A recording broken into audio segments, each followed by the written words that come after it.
Hello, my name is Tony Chandick. I work for Epson Robots, and we are here in the lab to demonstrate our part feeding solution.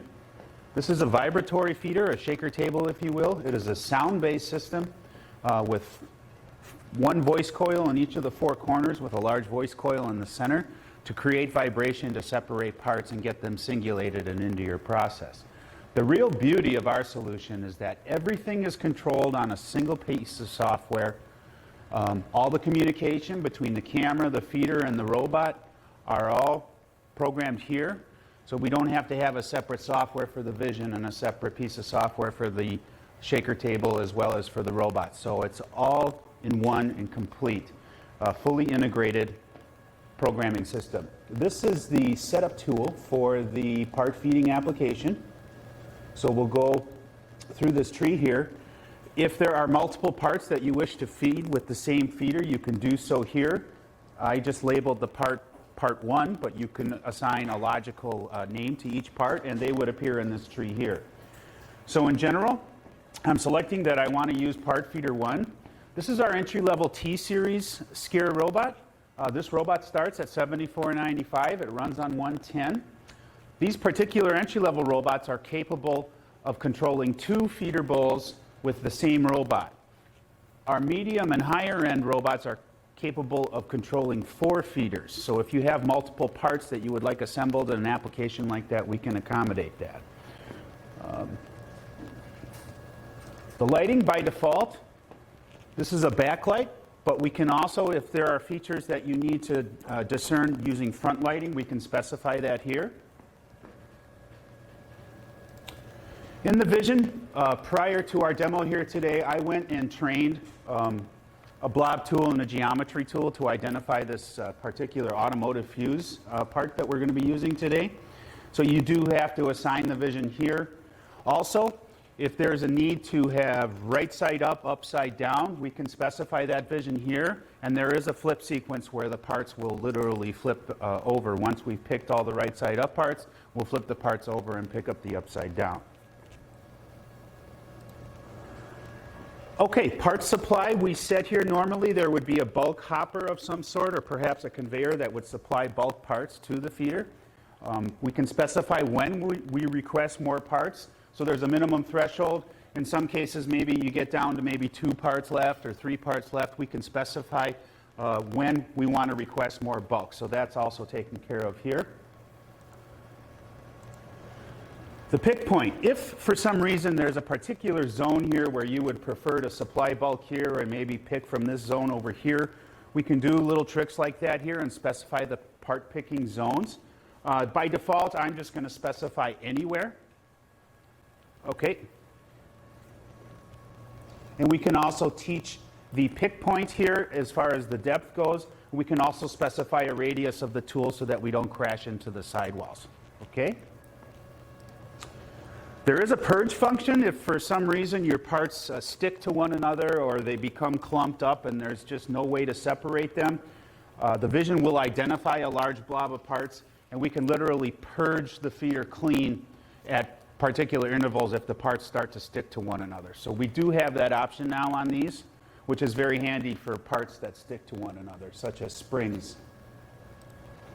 Okay, the real beauty of this system, normally when you integrate one of these sound-based feeders, you have to kind of figure out and test on your own what the best frequency and amplitude and duration of feeding time works best for your parts. So it's kind of a trial and error process. In the case of our solution, we have an automatic calibration process that literally calibrates the sound to your parts. So let's go ahead and calibrate these parts.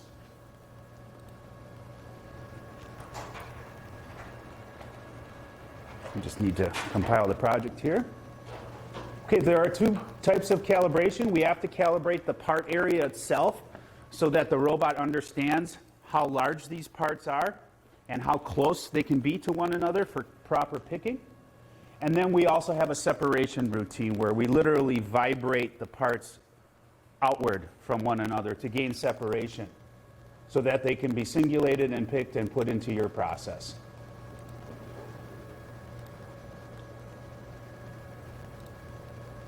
Okay. There's the part area. Okay, so part area came in at about 16,000 pixels. So we now have the part area calibrated. Okay.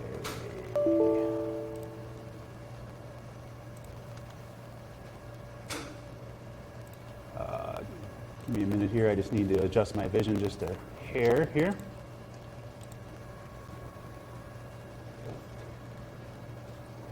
What's nice, as you adjust the vision, we can actually control the feeder from right inside of our vision platform. So this is our vision programming environment, also included in a single piece of software. There's no need to have separate pieces of software to run your vision. And I'm going to adjust that in just a hair. Okay. We'll go back to our part feeding window.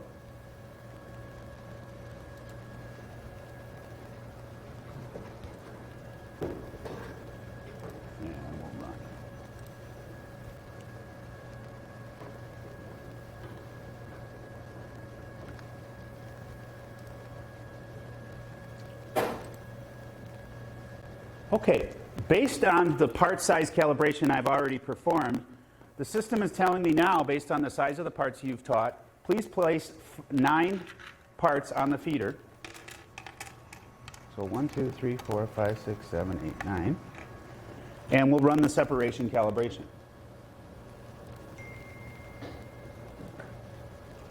Okay, so what's going to happen here is the system is going to step through a sequence of different frequencies as well as amplitudes of sound, and then take a picture to kind of see the results and tune itself into the correct vibration routine for your parts.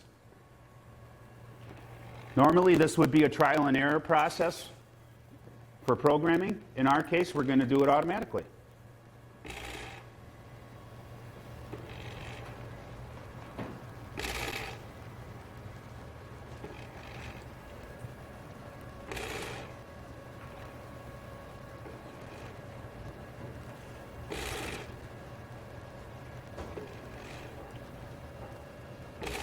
I don't know if we have enough time here to wait for it. It's going to take a few minutes. But I think we get the idea. Oh, can you? There. And that's it. Now it's determined that the correct duration of our vibration time will be 300 milliseconds. And our vibration amplitude is set to 45%. And that's literally just a percentage of full power. And that's really it. The savings in time for integration for a solution like this is really, really great. Because normally you would have to have the robot talking to the camera, talking to the feeder. There's a lot of communication, traffic, and things that go into integrating a system like this. In our case, everything is taken care of for you. Also, the motion program for the robot is included. That controls everything. It can be modified. You can certainly pop the hood on and modify it, but technically, you literally have a robot program that will run this entire system right out of the box. And you literally get it running on the first day. All right, thank you very much.